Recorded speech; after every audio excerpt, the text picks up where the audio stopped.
Let me throw the hammer. Okay? Let me throw the hammer. Please. It's all yours. You got the You deserve it. A hammer thrower, you're a geologist, you ought to be able to throw it. You ready? Go ahead. You ready for this? Ready for this? Yeah. Don't hit the limb.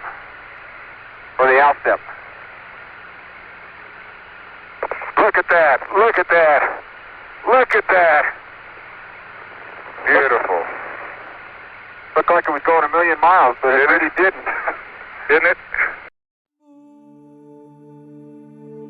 There are many who ask the question, why do we need to return to the moon when we've already been there, and the last time we went, astronauts essentially spent their time throwing hammers around and practicing their golf game? Well, of course, this is a gross oversimplification of what happened during the Apollo program. There was an enormous amount of invaluable scientific work that was done during our visits to the moon, but given the amount of money that needs to be invested in putting humans on the lunar surface, is it really necessary? Why is it that important to send people when we could send robots to do most of the same types of scientific work at a fraction of the cost? Then there are others who also argue that our goals of getting to Mars in the next 10 years or so will be significantly compromised by investing time and money in a return to the moon. We should instead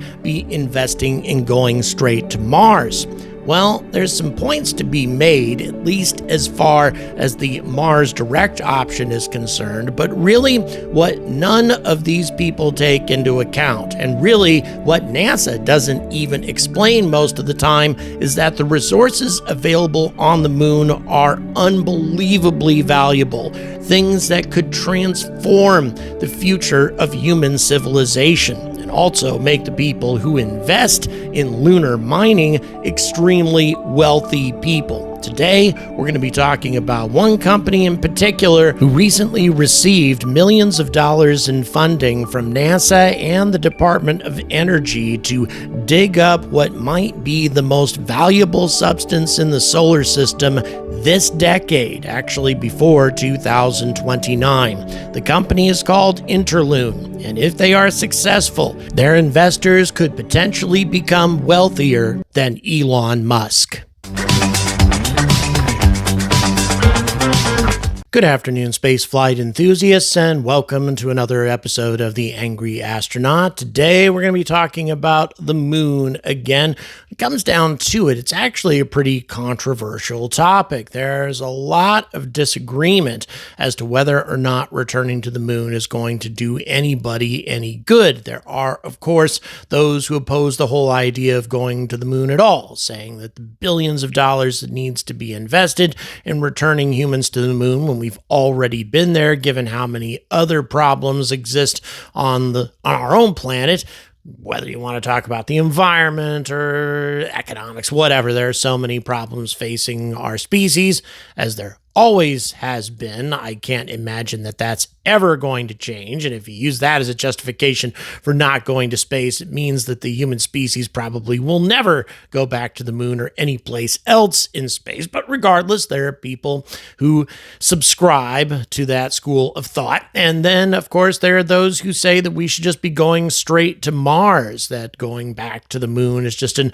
unnecessary distraction. Elon Musk, who disturbingly enough is responsible for putting humans on the surface of the moon with his human landing system contract. He's one of the people who are arguing that we shouldn't be doing that at all. Again, a little disturbing when you consider that it's his company that's going to have to get this job done. And if he fails to do it, well, there's only one company left in the equation. And that, of course, is Blue Origin, who got started on this process pretty late in the game. They certainly weren't co-winners of the HLS contract or anything. They had to wait for some time before they got their shot at the job. So it's going to be a while before they are going to be ready to put humans on the surface of the moon. So clearly a lot of disagreement here, and that's contributed to some delays, I think, and also just a lack of determination, a lack of vision when it comes to returning to the moon. I find it to be very frustrating, actually. And the reason I find it frustrating, and also just NASA's general approach to returning to the moon, is because there's an enormous benefit, an enormous potential benefit to human civilization for going back to the moon this time to stay. And I'm just going to give you some quick numbers to give you an idea of how much benefit there could be in exploiting the resources on the moon. Let's say that you need to send an expedition, a manned expedition, to get some mining done on the moon. For some reason, you want to send humans, maybe because robots, run into problems, malfunction, whatever. For whatever reason, you're going to send humans, and you have to use the SLS. It's like a $3 or $4 billion investment just in the SLS, and then let's assume Starship isn't in operation yet, so you're having to use the Blue Moon lander instead. So you're talking several launches of New Glenn, plus the Blue Moon lander, all of that. Let's say that runs into another $1 billion. And then let's say the cost of the equipment and everything else involved in getting the ore back from the moon, let's say that runs into a couple more $1 billion. And let's say this whole expedition has a $10 billion price tag attached to it. It would seem that there's no way you could do anything profitable spending that much money up front. However, by the time you brought your 20 tons of cargo, which is all the Blue Moon can carry in one haul, let's assume this is not Starship, just Blue Moon with 20 metric tons of cargo, back to Earth after having spent $10 billion on the expedition, you will have made a profit of $390 billion. A Seattle-based startup wants to redefine the concept of Harvest Moon. Interloon, launched in 2020 by former Blue Origin executives. Again, that indicates just how much Jeff Bezos is behind the concept of exploiting the moon. But in any event, this company develops excavation equipment and technology to mine the moon for an extremely valuable and rare helium isotope, something that most of you have probably heard about, and already they have customers lining up for the ambitious mission, including the U.S. government, at $20 million a kilogram. $20 million a kilogram, or $20 billion per metric ton. Helium-3 is the only resource in the universe that is priced high enough to warrant going to space and bringing it back to Earth, according to Interloon co-founder and CEO Rob Meyerson. And we felt like with the ability to buy services, we can make the economics work, and that's where we are today. If successfully extracted from lunar soil, or regolith, where Interloon estimates up to 1 million metric tons is concentrated, the newfound abundance of helium-3 could revolutionize a number of industries, including quantum computing, national security, and medical imaging. The scarce isotope also holds promise as a potential fuel source for nuclear fusion, as many of you probably know. Why is that the case? What makes helium-3 so useful? Well, for one thing, the most common form of helium here on Earth is helium-4, but helium-3 is a stable, non-radioactive isotope of helium that can only be produced, at least here on Earth, through the manufacture of nuclear weapons and sometimes through the decommissioning of nuclear reactors. You have to utilize deteriorating isotopes of various types of nuclear fuel in order to make the stuff here on Earth, which is a very difficult, dangerous, and expensive process. Whereas on the moon, because the lunar surface is bombarded non-stop by solar radiation over billions of years, this isotope is built up in the lunar regolith. Now, here is the most popular, or at least the most commonly understood application of helium-3, and that is its utilization in nuclear fusion. If you combine a helium-3 atom and fuse it it with an atom of deuterium, it produces a normal helium atom and a proton together with a considerable amount of energy. But here's the important thing. There's no neutrons involved in the reaction, meaning that there's no or very little radiation. Neutron radiation is a big problem with fusion, whereas the more conventional method of fusion, utilizing more commonly available materials, is fusing deuterium and tritium, results in the creation of a helium atom and a lot of energy, and also a neutron. Lots and lots of neutrons, therefore lots of neutron radiation. This, of course, is hazardous, but in addition to that, all of that neutron radiation will eventually cause irreparable damage to your fusion reactor. As a matter of fact, the company Pulsar Fusion, which I talk about on a regular basis on this channel, their ideas for a fusion engine requires the use of helium-3. Any other method that results in lots of neutron production is going to eat the engine alive. It will make the whole idea just completely impractical. Helium-3 is the only way that a fusion engine is going to be able to work in the long term. So here's Interloon's plan. Quote, "We work backwards from an aspirational vision, and that vision is a fleet of 5 harvesters that are machines that will excavate, sort, extract, and separate the helium-3 from the lunar regolith and produce tens of kilograms of helium-3 per year. It's challenging and dependent on private financing. It's also dependent on a lot of other companies."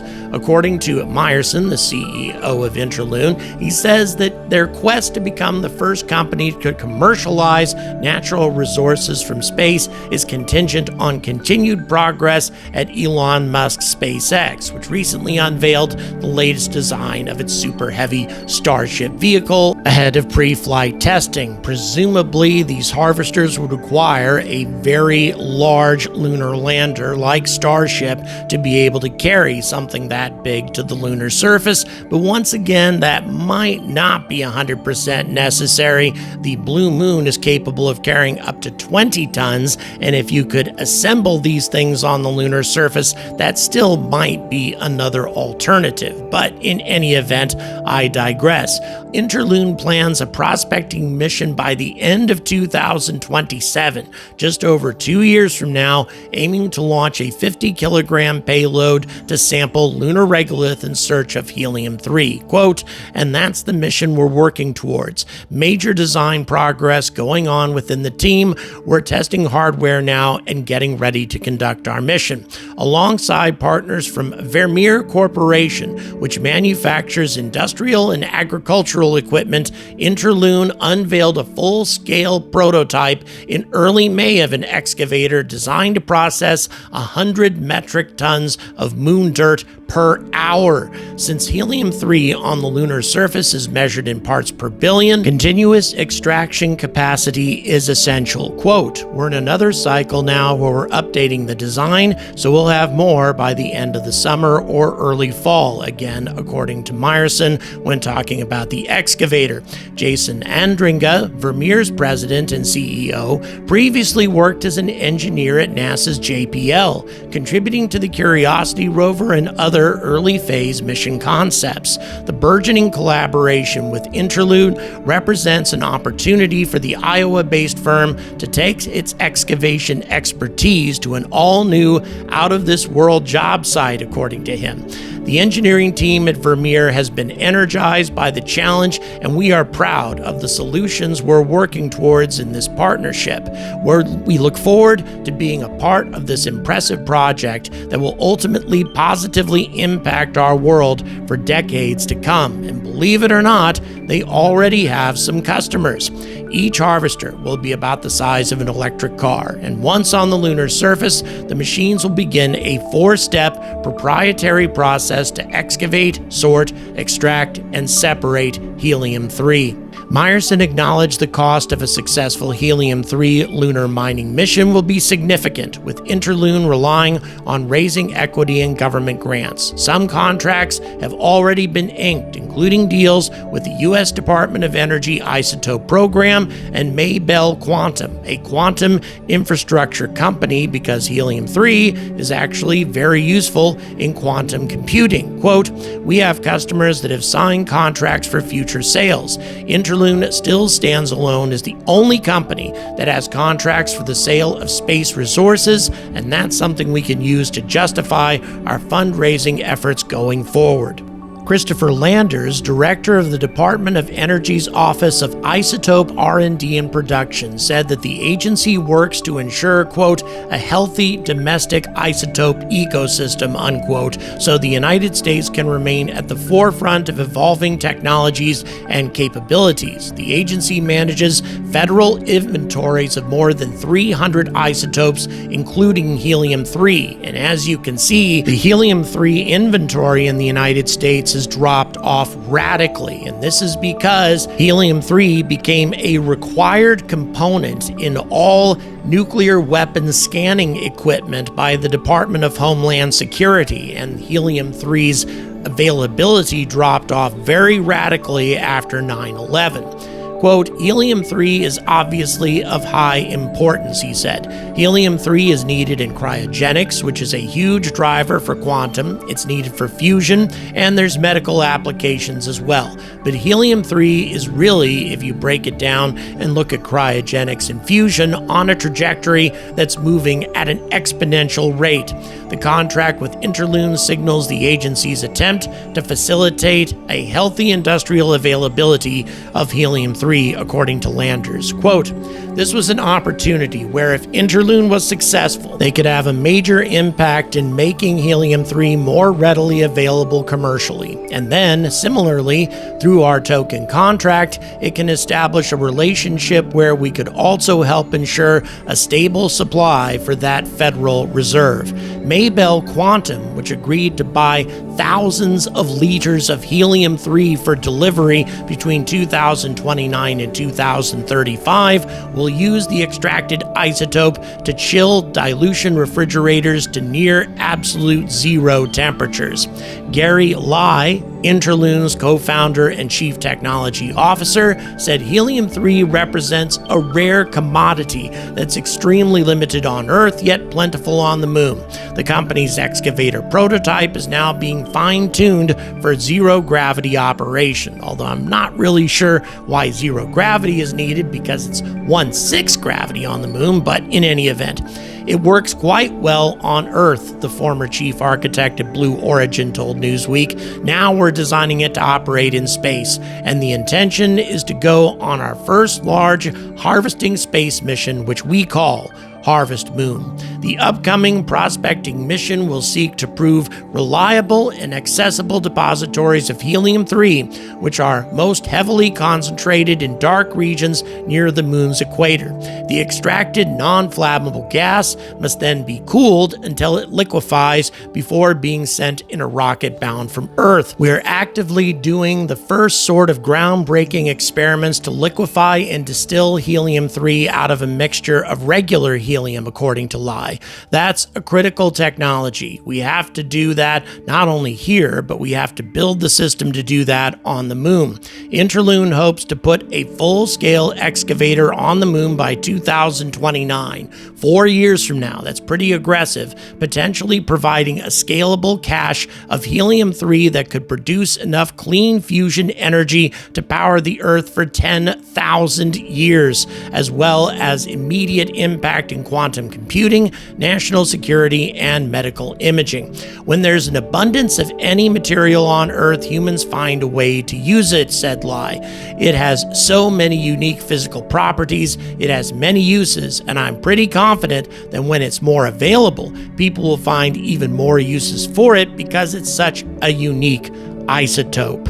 And so here's what I like about this company, above and beyond a lot of other prospective space mining companies, asteroid mining companies, etc., is the fact that they actually have, as you can see, a working prototype for their excavator here on Earth. And even though what they end up using on the moon is probably going to be different on a lot of different levels, at least they have raised the necessary funds and have the necessary engineering expertise and also the fabrication necessary to build something like this. And I have high hopes for this company. And once again, this is why we need to go to the moon, because there are extremely valuable resources there that we either can't exploit at all, or we can exploit without damaging our own planet, as we're doing entirely too much today.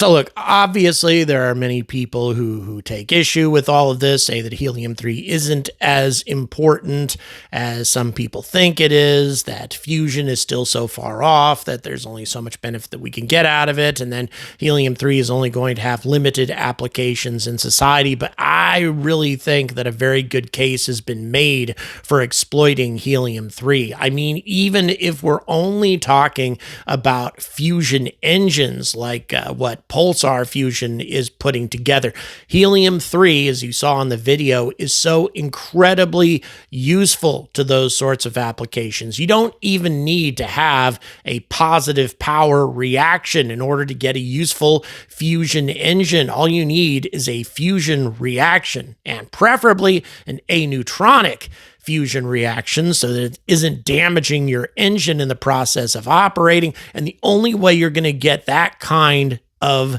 fusion reaction, fusion without damaging neutrons, is to use helium-3. And I am convinced that that one application alone is going to make this material incredibly valuable in the future.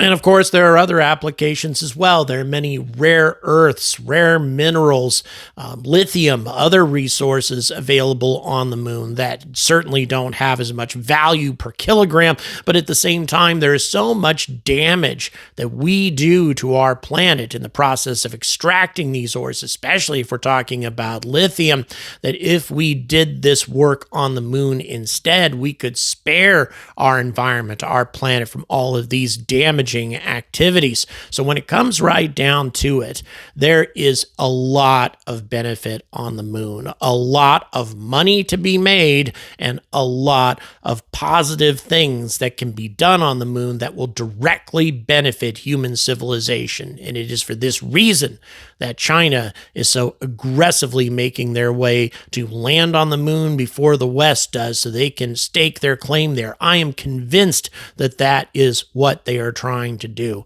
And if we don't want to be left out, we need to make sure that we are just as determined to get back to our natural satellite. Thank you very much for watching. Please don't forget to like and subscribe. Also, remember, we have our limited edition 200,000 subscriber merchandise. That's going to be disappearing in 1 week. In just 1 week, it will be gone. So all the details on that are in the description. If you'd like to help the channel in some other way, please consider supporting us on Patreon. Even at the $3 level, that actually helps the channel out more than a $30 one-time donation. So please consider supporting us on Patreon, or if you can't support us in any other way, or if you are hard up financially, I don't want your support at all. Please understand that it's not your responsibility to take care of my bills. Just thanks for watching, and please give us a like and subscribe. So until next time, I urge all of you to stay angry about space.